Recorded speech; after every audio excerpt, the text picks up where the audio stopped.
Former Union Home Minister P. Chidambaram's remarks over the demand and meaning for Azadi by Kashmiri separatists has set the cat among the pigeons.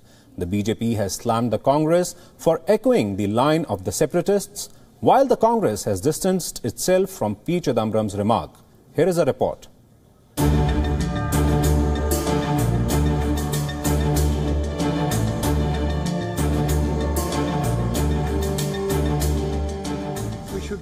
Seriously examine that question and consider on what areas we can give autonomy to Jammu and Kashmir.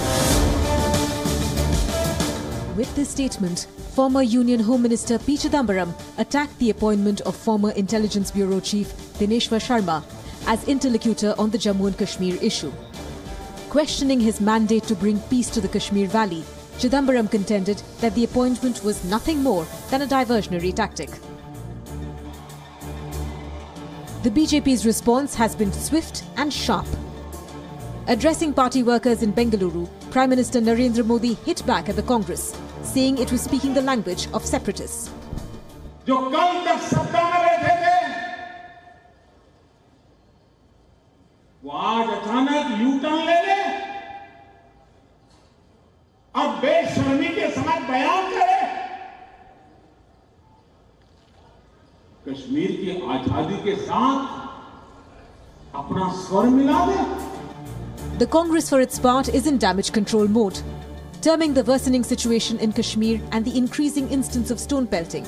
The Congress has accused the BJP of not having a clear-cut policy on Kashmir. The Congress leaders have, however, distanced themselves from P. Chidambaram's remark, calling it his personal opinion. But the BJP is in no mood to relent. From Finance Minister Arun Jaitley to INB and Textile Minister Smriti Irani, the party has taken Chidambaram to task for his take on Azadi and Article 370. The Congress party is deceiving the whole country. It is deceiving itself, and it is encouraging separatism in the state of Jammu and Kashmir. It is hurting India's national interest. It is quite shocking, in fact disgusting, that P. Chidambaram, a former union minister and a leader of the Congress party today, speaks about breaking the Union of India into pieces, supports those people who have actually murdered our security forces just so that they can play havoc with law and order situation in the state of Jammu and Kashmir. Though I'm not surprised, because Mr. Chidambaram reflects the Congress mentality. But the National Conference, which is in opposition in the Jammu and Kashmir Assembly, has come out in defence of Chidambaram's position. That those who talk about Azadi are actually talking about autonomy. और जनाब चिदम्बरम साहब ने क्या ये बात की तो टूट पड़े उसके ऊपर मिनिस्टर हजरात पता नहीं कितने. In the ugly war of words, the promise made by India's Prime Minister Narendra Modi from the ramparts of Red Fort on Independence Day seems to have been forgotten. Modi had stressed that a solution to the Kashmir conundrum can be found not through bullets and abuses, but by embracing the people of Kashmir. Speaking exclusively to WION, Dineshwar Sharma, the new Kashmir interlocutor, made his mandate very clear.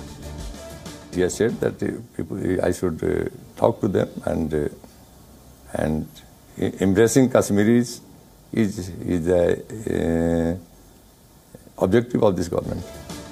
In the complex politico-legal tangle of Kashmir, it now remains to be seen whether the political parties will rise above petty politics and address the true issues of Kashmir. Bureau Report, WION. And to discuss more on this, I'm joined by R.P. Singh, who is a former MLA of the BJP and also its National Secretary. He's joining us from New Delhi. I'm also joined by Mr. Adil Singh Bopara. He's the spokesperson for Congress. He's joining us on the phone line from New Delhi. And from Jammu and Kashmir, we are joined by Gohar Gilani, a senior journalist. And now, he has been talking to us frequently over the Kashmir affairs. Now, going to first to Mr. R.P. Singh. The Prime Minister has gone all guns blazing against Mr. Chidambaram's remarks, Mr. Singh. But Mr. Chidambaram, while talking about autonomy, apparently has not talked about anything which has not been talked before. Hasn't autonomy been talked about for a while as far as Kashmir is concerned? Well, did he confine only autonomy? He said Azadi is equivalent to autonomy. I mean, he equated the two. And then where did the Azadi came in from? He said people who are asking for Azadi are probably asking for are the same people who are looking for autonomy. But issue is what autonomy he's talking about. Autonomy from the stone pelters, autonomy from the people who has burnt school, autonomy, people who are trying to form an Islamic caliphate there, autonomy from what he's talking about. You need to define that autonomy also. And 10 years they were in governance. They were the ruling country. I mean, why did he speak about autonomy then? And then immediately he got friends from National Conference. I mean, I thought they were the political friends. Now they are ideological friends also. Now Congress need to clarify whether Congress is on the same platform on ideological issues also on Kashmir issue, same as National Conference. They need to tell that, because National Conference today speaks the language from people who dictate them across the border probably. I mean, the language is not that suits the Indian narrative. I mean, they speak the language which suits the narrative across the border. Now, Congress need to tell what narrative they are working on and who's dictating them to speak on this language and why to speak now when there is a person who's there. Give me a minute. Let me complete. The person who's there on ground to start his work, you are probably trying to dictate terms to him. You say, no, you are going there. You're trying to lay a term for him that, no, let's start with autonomy and then you go further on it. And let's start with Azadi and let's go further on it. So, let's talk about autonomy of what? Autonomy on soldiers who have been killed there? I mean, on whom? I mean, so, this has to be clarified by Mr. Chidambaram and then Congress both. And by merely washing out hands saying that, oh, he is not an official line, doesn't work. I mean, I remember Mr. Dixit speaking like this, Mr. Manish Shankar speaking like this, Mr. Manish Tiwari speaking like this. Earlier, Mumbai President, Mr. Sanjay Nirupam spoke about surgical strike. So every time they probably test water and then they say it's not their line. So need to clarify that what's their line. I mean, are they for autonomy? Are they for Azadi of Kashmir? And I think that's their line. That has been their line because that's what Nehruvian policy was. Right, Mr. Singh. At this point, I would also like to bring in Adil Singh Bopara. He's the spokesperson for the Congress party.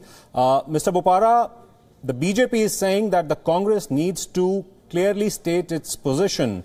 Is it for Azadi in Kashmir? Is it for autonomy in Kashmir?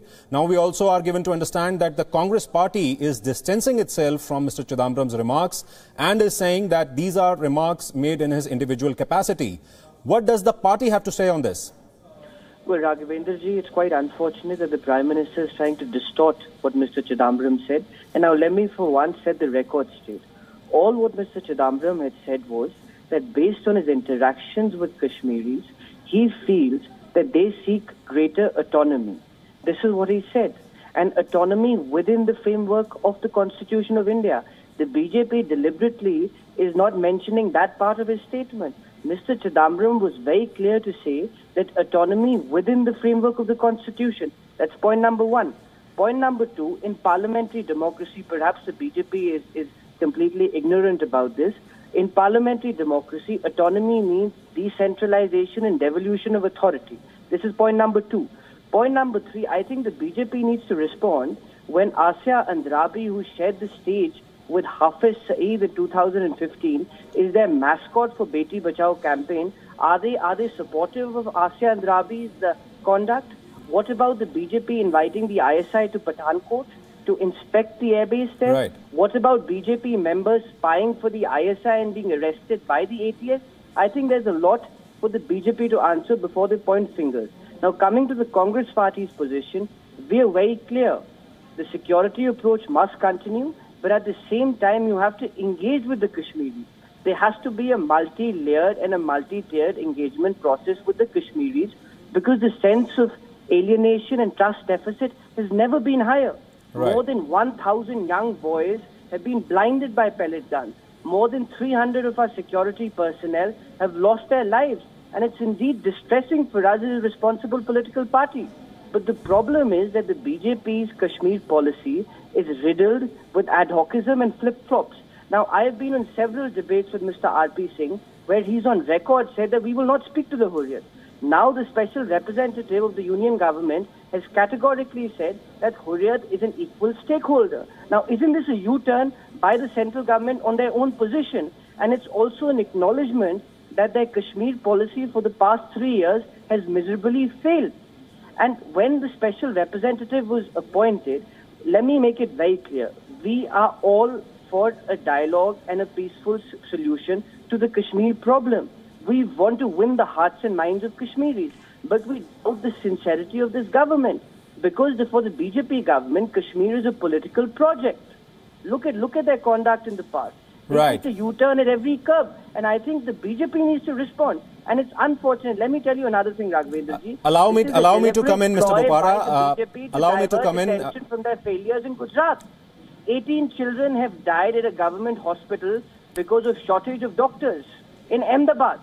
Your point is well taken, Mr. Bopara. At this point, I would like to bring in Gohar Gilani into the discussion. He's a senior journalist from Kashmir.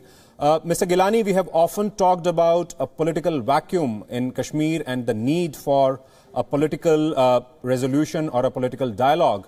But when it comes to politics, this is what we get at the end of the day.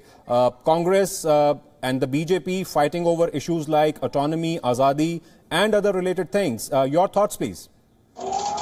To begin with, I think what the Congress spokesperson has just said, I partly agree with him, that the BJP has, actually done a U-turn. First, when they entered into a coalition with the PDP, they formed this coalition government, and there was a document called Agenda of Alliance, in which the BJP agreed to have Hurriyat as a stakeholder, and also talked about reconciliation with Pakistan and talks and dialogue with the Hurriyat as a stakeholder. And then once the government was formed, they started speaking in a different language. Their state BJP, which is in Jammu, they speak in a different language, and they say something else in Delhi. And now when the BJP has appointed Mr. Sharma, the former intelligence officer, as the special representative, they have not named him as an interlocutor.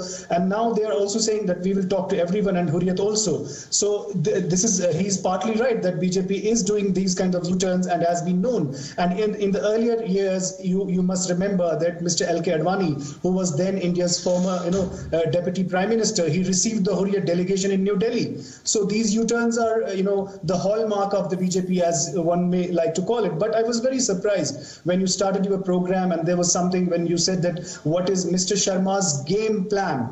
So if it's a game plan, then it's a problem. If it's not a sincere initiative, because BJP's muscular policy has miserably failed in Kashmir. There is violence going on in 4 districts of South Kashmir, Pulwama, Shupaiya, Anantnag and Kulgam on a daily basis. The PDP politicians, MLA, are not able to go to their homes. So that's the reality. All the talk about muscular policies and surgical strikes. The problem is that Kashmir is a dispute, and Pakistan is also a stakeholder, and Hurriyat is a stakeholder. Only a sincere initiative, which is sincere and which is aimed at resolving the long pending dispute of Kashmir, will bear fruits. Rest, all of it is politics.